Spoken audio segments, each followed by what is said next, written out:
जैसा आज वचन में दिया गया कि प्रभु ने कहा सच्ची दाखलता मैं हूं। दाखलता होता क्या है? सबको पता है? किसको नहीं पता है? सच्ची दाखलता, दाखलता अर्थात पेड़, पेड़ होता है। सच्ची दाखलता प्रभु कहता मैं हूं और तुम क्या हो? तुम डालियां हो, उसमें की निकली हुई डालियां हो। वो पेड़ है, उसमें से कई डालियां निकलती है, पेड़ में कई डालियां निकलती हैं। तो प्रभु कहता तुम डालियां हो और तुम मुझ में बने रहो और मेरा वचन तुझ में बना रहे, तो तुम बहुत सा फल लाओगे। यदि आपके आंगन में या तो आपके घर के सामने अमरूद का पेड़ लगा हो और उसमें एक साल फल ना आए, तो आपका अंदर निराशा आएगी कि इतना बड़ा पेड़ हो गया, फल नहीं आया अभी तक अमरूद का। फिर दूसरे साल आप देखते हैं, दूसरे सीजन में नहीं आता, तो आपको ये होता है कि देखिए 2 साल हो गया और इसमें फल नहीं लाया। उसी तरह आपके आंगन में है तो घर के सामने बाहर जब आप पपीता के पेड़ लगाते हैं, कोई भी फल का आप पेड़ जब लगाते हैं पौधा और अपने समय पर फल नहीं देता, तो आपको निराशा लगती है। उसके प्रति क्या होता है? उसके प्रति एक गहरा दुख होता है कि इसमें फल नहीं है। तो क्या करेंगे आप? 1 सीजन 2 सीजन संभाल के रखेंगे, बाकी उस पपीते के पेड़ को अगले सीजन में अमरूद के पेड़ को काट देंगे, क्योंकि फल नहीं ला रहा है, बेकार ही तो है उसको रखना। तो वो जब काट देंगे तो उसकी लकड़ी क्या होगी? सिर्फ जलाने के काम आएगी। तो प्रभु में जो कोई बना है उसके अंदर फल होना चाहिए। अगर यीशु मसीह को कोई ग्रहण किया है और यीशु मसीह के नाम से आप आते हैं भवन में और यीशु मसीह पर आप विश्वास करते हैं, तो आपके अंदर फल दिखना चाहिए। वो फल आपके अंदर होना चाहिए और आपको प्रभु फलों के द्वारा पहचानेगा कि तुम मेरे बेटे और बेटियां हो। हालेलुया। तो अगली बार या आज से यदि किसी में फल ठीक से नहीं आ रहा है, तो अपने फल को सुधारने के लिए, बदलने के लिए घुटना टेके और परमेश्वर जो किसान है उस दाखलता को लगाया है, वो किसान आपके जीवन में एक नया वृक्ष लगाएगा, नया पौधा लगाएगा और अपने आने वाले समय में, अपने आने वाले ऋतु में फल लेकर आएगा। हालेलुया। सेनाओं का यहोवा हमारे संगे संगे है, याकूब का परमेश्वर हमारा ऊंचा गढ़ है। सेनाओं का यहोवा हमारे संगे संगे है, याकूब का परमेश्वर हमारा ऊंचा गढ़ है। जिसने आकाश बनाया, जिसने पृथ्वी बनाई, ओ जिसने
से, एक्सीडेंट वाली आत्मा, आत्महत्या कराने वाली आत्मा, यीशु मसीह के नाम से मैं तुझे आज्ञा देता हूँ। यीशु मसीह के नाम से एक्सीडेंट कराने वाली आत्मा बाहर निकल। यीशु मसीह के नाम से गंदी आत्मा जो इनको सुसाइड कराती है, आत्महत्या कराती है, यीशु मसीह के नाम से बाहर निकल, बाहर निकल, बाहर निकल। यीशु मसीह के नाम से जो इनके बच्चों के ऊपर, इनके बेटे के ऊपर डिप्रेशन डालने वाली, सुसाइड कराने वाली आत्मा है, यीशु मसीह के नाम से मैं तुझे आज्ञा देता हूँ। इसी वक्त इनके बच्चे के शरीर से, इनके बेटों के शरीर से बाहर निकले, बाहर निकले यीशु मसीह के नाम से, यीशु मसीह के नाम से। वो बच्चों के अंदर चिड़चिड़ाहट और क्रोध और घमंड और अपने माता पिता को रिस्पेक्ट न देना और अच्छे से बातें न करना, प्रेम से बातें न करना, ऐसी आत्मा, वो बुरी आत्मा जो इनके बच्चों के अंदर क्रोध दिलाने वाली, घमंड करने वाली आत्मा और आंखें चली हुई आत्मा, यीशु मसीह के नाम से मैं तुझे आज्ञा देता हूँ और तेरे सारे बल को पैरालाइज कर देता हूँ, तेरे घमंड को यीशु मसीह के नाम से आज्ञा देता हूँ। इनके मुंह से निकले और बाहर निकले, इनके बच्चों के मुंह से निकले और बाहर निकले, इनके बेटी के मुंह से बाहर निकले, इनके शरीर से बाहर निकले, इनके पत्नी के बाहर से, इनके पत्नी के अंदर से बाहर निकले, इनके पति के अंदर से बाहर निकले। ऐसी वो अंधकार की शक्तियां जो सूखी जगहों में विश्राम ढूंढती हैं और नहीं पाती और फिर से उसी घर में जो सूना झाड़ा बुहारा घर था उसी में लौट आती है, ऐसी वो बुरी सात आत्माओं को यीशु मसीह के नाम से इनके शरीर के ऊपर से मैं यीशु मसीह के लहू के द्वारा, यीशु मसीह के नाम से ऐसी दुष्ट आत्माओं को आज्ञा देता हूँ, इनके घर से, इनके परिवार से, इनके माता पिता के ऊपर से, इनके बॉडी के, इनके शरीर से, इनके अंग को छोड़े और बाहर निकले यीशु मसीह के नाम में। प्रभु तेरा धन्यवाद करते हैं, प्रभु तेरा धन्यवाद करते हैं मेरे परमेश्वर पिता। प्रभु जी प्रार्थना करते हैं, तू हमारी प्रार्थनाओं को सुनता है, तुम्हारी विनती को सुनता है, तुम्हारे निवेदन को ग्रहण करता है। जैसा तूने कहा है कि तू अपनी विनती, प्रार्थना, निवेदन परमेश्वर के सम्मुख रखना, उस परमेश्वर के सम्मुख रखना जो सर्वशक्तिमान परमेश्वर है, जिसने आकाश और पृथ्वी और समुद्र को बनाया, उस परमेश्वर के सम्मुख अपनी विनती, निवेदन रखना। और प्रभु आपने कहा है कि अब मैं तुमसे कहता हूं, तुम अपनी विनती, प्रार्थना, निवेदन अपने लोगों के लिए करना। मेरे प्रभु जो इस पवित्र भवन में बहने हैं, भाई हैं, प्रभु छोटे बड़े बुजुर्ग सबके लिए पिता परमेश्वर हम प्रार्थना, विनती, निवेदन आपके सम्मुख रखते हैं। प्रभु इनके मनों को जांच, क्योंकि आप मनों को जांचने वाले परमेश्वर हैं, और जो जो प्रभु इनके मन में बातें हैं और जो जो चीज प्रभु आपसे पाने की इच्छा रखकर यहाँ पर आए हैं पिता परमेश्वर, प्रभु हर एक बहन, हर एक माँ, हर एक भाई के जीवन में प्रभु तेरी उन बातें जो प्रभु तू इनके मन से पढ़ लिया है और जान लिया है, प्रभु इनके जीवन में भलाई को दिखला और पूरा कर। ये बेटी अगली बार तेरी महिमा के लिए गवाही देने के लिए पिता परमेश्वर इस स्थान पर खड़े होकर प्रभु तेरी महिमा के अपने गवाही होगी।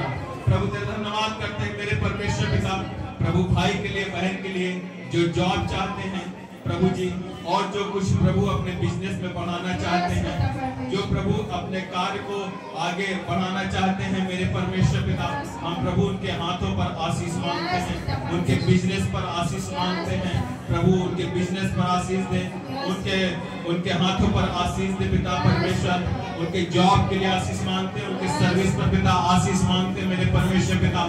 शैतान की हर एक चाल इनके बिजनेस से, इनके जॉब से, इनके सर्विस से वो दूर हो, शैतान की योजना फेल हो यीशु मसीह के नाम से, और परमेश्वर की योजना इनके जीवन में, इनके परिवार में, इनके बच्चों पर सफल हो जाए यीशु मसीह के नाम से।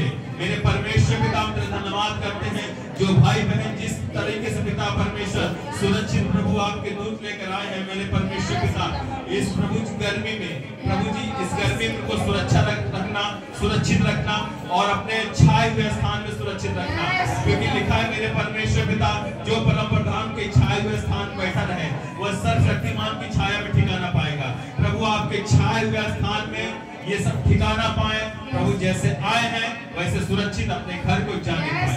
प्रभु तेरा धन्यवाद करते हैं, परमेश्वर पिता तेरा धन्यवाद करते हैं। आइए हम सब मिलकर इस प्रार्थना को प्रभु यीशु मसीह के नाम से मांगते हैं। आमीन, आमीन। जोर से बोले आमीन, आमीन। हे हमारे पिता, आप जो स्वर्ग में हैं, आपका नाम पवित्र माना जाए, आपका राज्य आए, आपकी इच्छा जैसे स्वर्ग में पूरी होती है वैसे ही इस पृथ्वी पर भी पूरी हो। हमारे दिन भर की रोटी आज हमें दे, जिस प्रकार हमने अपने अपराधियों को क्षमा किया है, वैसे ही आप भी हमारे अपराधों को क्षमा करें। हमें परीक्षा में ना ला, परंतु बुराई से बचा, क्योंकि राज्य, पराक्रम और महिमा सदा सर्वदा तेरी ही है, प्रभु यीशु मसीह के नाम से। आमीन, आमीन, आमीन। धन्यवाद, धन्यवाद, धन्यवाद, सारे आशीषों के सोते धन्यवाद, धन्यवाद, धन्यवाद, धन्यवाद, सारे आशीषों के सोते धन्यवाद, सारी आशीषें आती है प्रभु यीशु से। हालेलुया, हालेलुया, धन्यवाद, सारे आशीषों के सोते धन्यवाद। बोलो परमेश्वर पिता की जय। प्रभु आपने कहा है जिन्हें तू आशीष देगा उसे मैं आशीष दूंगा, और प्रभु आपने आशीर्वाद देने के लिए हमको नियुक्त किया है।